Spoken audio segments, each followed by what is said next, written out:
नमस्कार दोस्तों, मेरा नाम है विवेक और आज मैं आप सबके लिए एक बहुत ही शानदार सेंट्रल गवर्नमेंट जॉब लेके आ गया हूँ।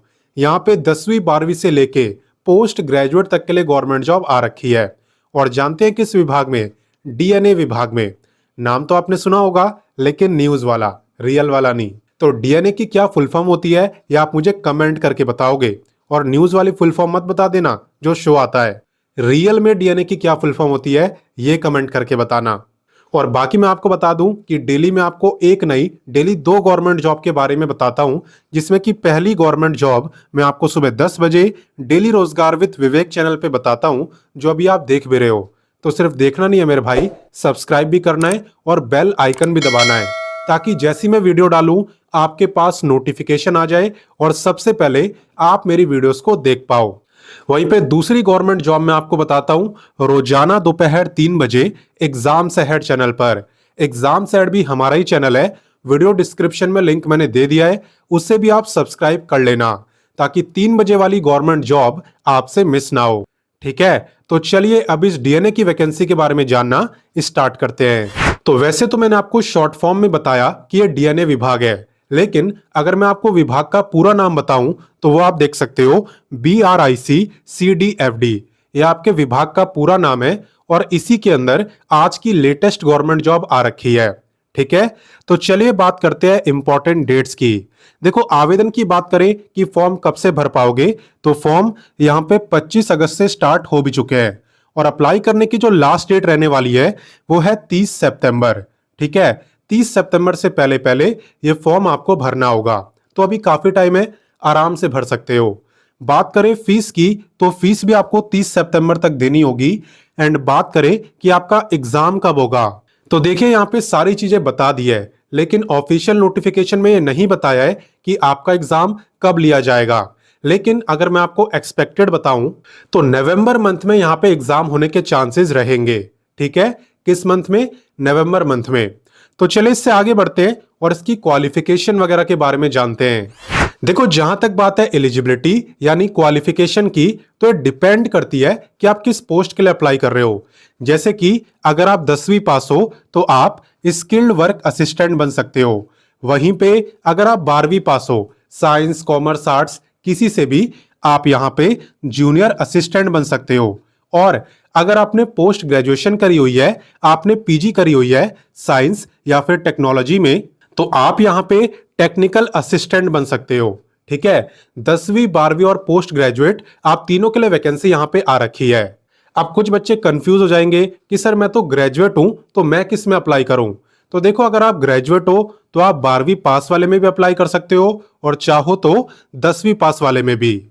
ठीक है, बाकी चलिए अब मैं आपको पे के बारे में बता देता हूं।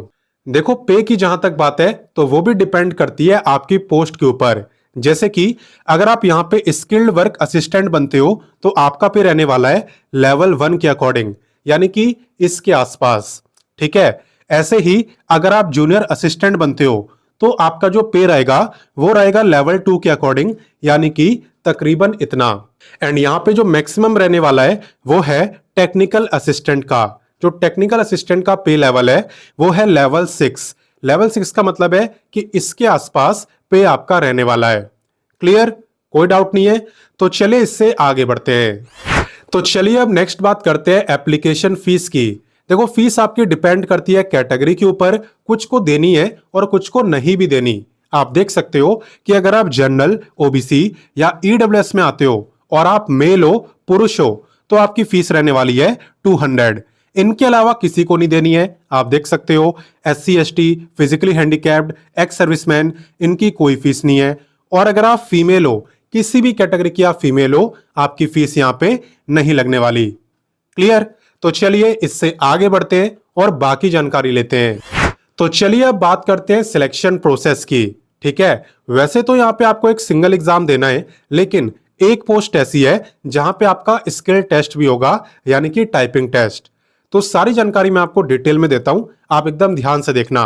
देखो, यहाँ पे सबसे पहले आपका रिटन टेस्ट होगा और ये जो टेस्ट है इसके अंदर MCQ टाइप के क्वेश्चन पूछे जाएंगे। MCQ आपको पता ही होगा, मल्टीपल चॉइस क्वेश्चन, यानी कि हर एक क्वेश्चन के 4 ऑप्शन आपको मिलेंगे, जो भी आपको सही लगेगा उस पे आपको टिक करना है। ठीक है। जो टोटल क्वेश्चन आएंगे वो आएंगे 100 क्वेश्चन आपसे पूछे जाते हैं और 100 ही मार्क्स का पेपर भी होता है, यानी कि हर एक क्वेश्चन आपका एक ही मार्क्स का रहता है। और क्या नेगेटिव मार्किंग होती है? हाँ बिल्कुल, यहाँ पे 0.25 मार्क्स की आपकी नेगेटिव मार्किंग भी होती है।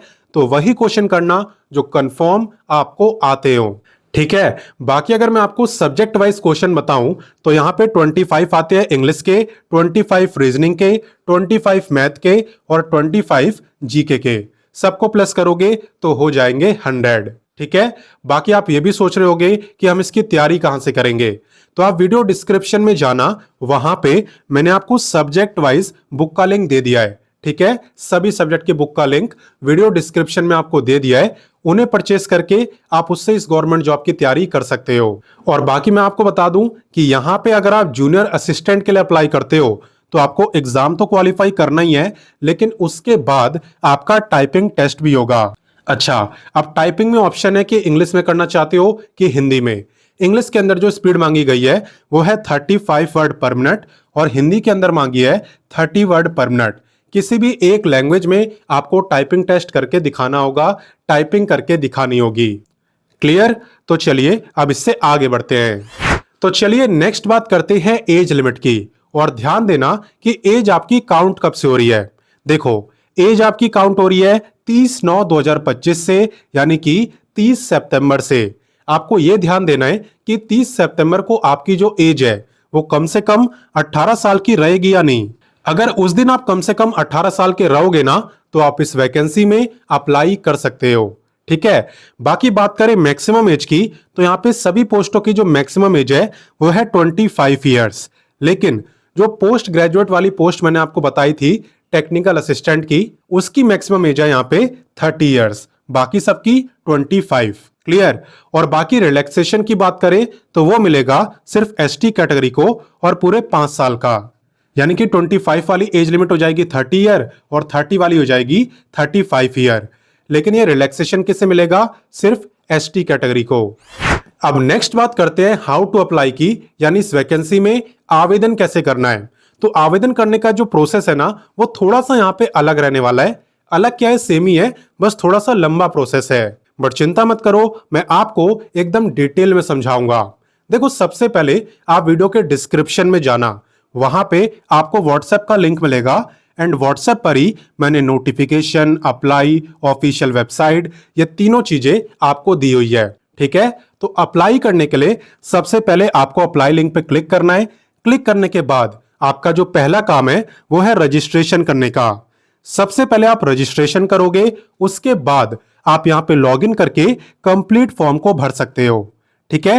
एंड फीस की पेमेंट भी कर सकते हो, कोई दिक्कत आपको नहीं आएगी। और जब पूरा फॉर्म वगैरह भर लो, कंप्लीट फॉर्म, फीस की पेमेंट भी कर दो, उसके बाद आपको अपने एप्लीकेशन फॉर्म का प्रिंट आउट निकालना है, ठीक है। प्रिंट आउट निकालना कंपलसरी है। क्यों कंपलसरी है, चलिए मैं आपको बताता हूं। तो देखो, यहाँ पे ऑनलाइन फॉर्म भरने के बाद उसका प्रिंट आउट निकालना इसलिए यहाँ पे जरूरी है क्योंकि आपको इसकी हार्ड कॉपी सबमिट भी करनी है। यानी कि आप जब प्रिंट आउट निकालो तो उसे एक एनवलप में डाल देना, यानी कि एक लिफाफे में। और सिर्फ अपने फॉर्म ही को नहीं, आपको अपने डॉक्यूमेंट्स की फोटोकॉपी भी लगानी है, जैसे कि आपकी मार्कशीट, आधार कार्ड, अगर रिजर्व कैटेगरी से हो तो कास्ट सर्टिफिकेट, एड्रेस प्रूफ, ये सब। और ये जो डॉक्यूमेंट्स हैं इनकी फोटोकॉपी लगानी है सेल्फ अटेस्टेड, यानी कि आपको उस पर अपने सिग्नेचर कर देने हैं। इतना सब करने के बाद आपको अपने एनवलप के बाहरी हिस्से पे लिखना है सुपरस्क्रिप्टेड, यानी कैपिटल लेटर्स में, application for the post of, आगे पोस्ट का नेम जिसके लिए भी आप अप्लाई कर रहे हो। और ये जो एड्रेस आपको दिख रहा है ना, to the head administration, centre for DNA fingerprinting and diagnostic, inner ring road, Uppal, Hyderabad, ये आपका पिन कोड, इसी जगह पे आपको पोस्ट करना है। और याद रखना, आपका ये जो पोस्ट है ये 10 अक्टूबर तक इस एड्रेस पे पहुंच जाना चाहिए। अगर इसके बाद पहुंचेगा तो आपका फॉर्म रिजेक्ट हो जाएगा। तो यहाँ पे आपकी जॉब लोकेशन भी बिल्कुल सेम यही रहने वाली है और एग्जाम सेंटर भी। हालांकि अप्लाई जो है वो आप किसी भी स्टेट से कर सकते हो, रोका किसी को भी नहीं गया है। तो वीडियो में अंत तक बने रहने के लिए आपका बहुत बहुत धन्यवाद। अब एक काम और करो, इस वीडियो को अपने दोस्तों, भाई बहनों सबके साथ शेयर भी करो ताकि उन्हें भी इस लेटेस्ट गवर्नमेंट जॉब के बारे में पता चले। और बाकी मैं आपसे मिलता हूं नेक्स्ट वीडियो में एक नई गवर्नमेंट जॉब के साथ। एंड तब तक के लिए जय हिंद, वंदे मातरम।